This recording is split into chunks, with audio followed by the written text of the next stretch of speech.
ఉన్నారనుకున్నప్పుడు సంబంధాలు చూడడం, వాళ్ళకి పెళ్లి చేయడం అనేది పరిపాటి. అయితే ఇటువంటి సందర్భాల్లో తల్లిదండ్రులు తీసుకునేటువంటి కొన్ని నిర్ణయాలు సబబుగా ఉండట్లేదు. వీళ్ళు కొన్ని విషయాలను మర్చిపోతున్నారని కూడా చెప్పుకోవాలి. దానివల్ల వివాహం అయిన తర్వాత వీళ్ళు పడుతున్నటువంటి కష్టాలు కూడా పెరుగుతున్నాయి. అవి ఏమిటి అనే దాన్ని మీ దగ్గర ప్రస్తావన చేసేటువంటి ప్రయత్నం చేస్తాను. ఇందులో ఉన్నటువంటి నిజాలను జాగ్రత్తగా ఆలోచన చేసేటువంటి ప్రయత్నం చేయండి. ఇది ఎవరిని కూడా కించపరచడానికి నేను చెప్తున్నటువంటి మాటలు కావు. ముఖ్యంగా ఆడపిల్లల విషయంలో కనుక మనం చూసుకున్నట్లయితే ఒకప్పుడు ఆడపిల్లలకి ఇంత చదువులు లేవు. చక్కగా చదువుకుంటున్నారు, వీళ్ళు ఉద్యోగాలు చేస్తున్నారు, అన్నిట్లో రాణిస్తున్నారు. ఇది ఆహ్వానింపదగినటువంటి పరిణామం. అయితే మా అమ్మాయికి సంబంధాలు చూస్తున్నాం అనేటువంటి వీళ్ళెవరూ కూడా ముందు అసలు ఆ అమ్మాయికి వంట నేర్పట్లు. అప్పుడు పెళ్ళి అవగానే మొట్టమొదటి అమ్మాయి ఏం చేయాలి? అక్కడికి వెళ్ళి కానీ నాకు కాఫీ పెట్టిస్తారని అడగలేదుగా. ముందు ఈ అమ్మాయి కాఫీ పెట్టుకొని తాగాలి, ఈ అమ్మాయి వంట చేసుకోవాలి. పైకి ఇక్కడ పంద్రాడే నిద్రలే అనేటువంటి నియమాన్ని వీళ్ళు ఈ రోజుల్లో ఎవరికి కూడా నేర్పట్ల.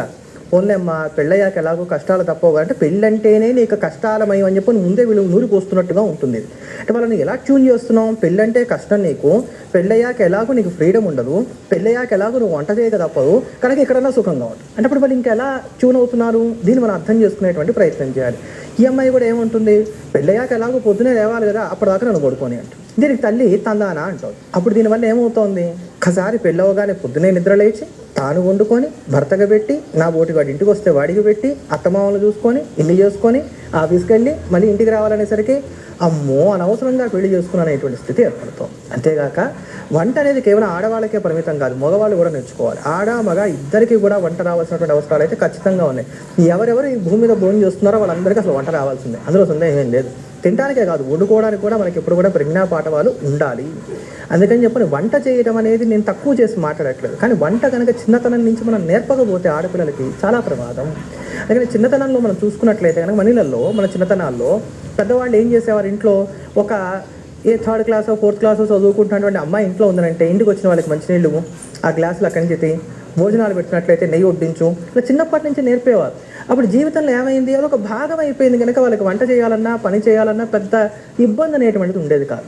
ఆ రోజుల్లో అంటే వాళ్ళకి ఉద్యోగాలు లేవండి. ఈ రోజుల్లో ఉన్నటువంటి పిల్లలకు ఉద్యోగాలు ఉన్నాయి. వీళ్ళకి ఎక్కడ కుదురుతుంది అంటే, ఆ రోజుల్లో ఉద్యోగాలు లేవు కనుక మనం పప్పు రుబ్బుకున్నాం, ఆ రోజుల్లో ఉద్యోగాలు లేవు కనుక ఇంట్లో బట్టలు ఉతుక్కున్నాం, ఆ రోజుల్లో ఉద్యోగాలు లేవు కనుక ఇల్లు ఉడుచుకున్నాం, ఈ రోజుల్లో ఉద్యోగాలు ఉన్నాయి కనుక మనకు వాషింగ్ మిషన్లు ఉన్నాయి, ఈ రోజుల్లో ఉద్యోగాలు ఉన్నాయి కనుక గ్రైండర్లు ఉన్నాయి, మిక్సీలు ఉన్నాయి, ఇల్లు తుడుచుకోవడానికి కావాల్సిన మిషన్లు కూడా వచ్చేసాయి. అంటే ఇక్కడ సౌకర్యాలు పెరిగాయి కనుక దాన్ని జాగ్రత్తగా మనం సమన్వయం చేసుకునేటువంటి ప్రయత్నం చేయాలి. అలానే ఇంట్లో అందరూ ఆడపిల్లలే ఉన్నారు, ఒక తల్లిదండ్రులకి వాళ్ళంతా ఆడపిల్లలే. ఈ అమ్మాయి కాస్త బాధ్యత తీసుకొని అమ్మ ఇల్లు కొని పెట్టడం అంటే ఈ రోజుల్లో వెంటనే మొత్తం కట్టలేం కదా, ఈఎంఐ అది కూడా. కనుక నాకు ఈఎంఐ ఉంది, పెళ్ళైన తర్వాత నేను మా అమ్మ నాన్నకు కొనిచ్చినటువంటి ఈ ఇంటికి ఈఎంఐ నేనే కట్టుకోవాలి ఇవన్నీ చెప్తుంది. ఆయన కూడా చాలా బుద్ధిమంతులాగా ఒప్పుకుంటాడు. పెళ్ళి అయిపోతుంది. పెళ్ళి అయిన తర్వాత ఒక ఏడాది వరకు పర్వాలా, రెండో ఏడాది నుంచి మొదలవుతుంది. నాకు జీతం సరిపోవట్లేదు, నీ డబ్బులు కూడా నాకు ఇస్తే బాగుంటుందా, ఇల్లు ఇప్పుడు అవసరమా, మనం అమ్మేద్దామా, ఇక్కడి నుంచి మొదలు కూడా. అంటే ఇప్పుడు ఈ ఆడపిల్ల ఇల్లు కొనిపెట్టడం వల్ల సంతోషపడినటువంటి తల్లిదండ్రులకి ఈ ఆనందం ఎన్నాళ్ళు మిగులుతుంది. అందుకని బాధ్యతలను ఇచ్చి ఆడపిల్లలకి పెళ్లిళ్ళు చేయడం అనేది మాత్రం మంచిది కాదు. అంటే సమాజంలో ఉన్నటువంటిది చెప్తున్నాను, అంతేగాని ఆడపిల్లలు తల్లిదండ్రులకి ఇల్లు కొనిపెట్టకూడదు అలా నేను చెప్పట్లేదు.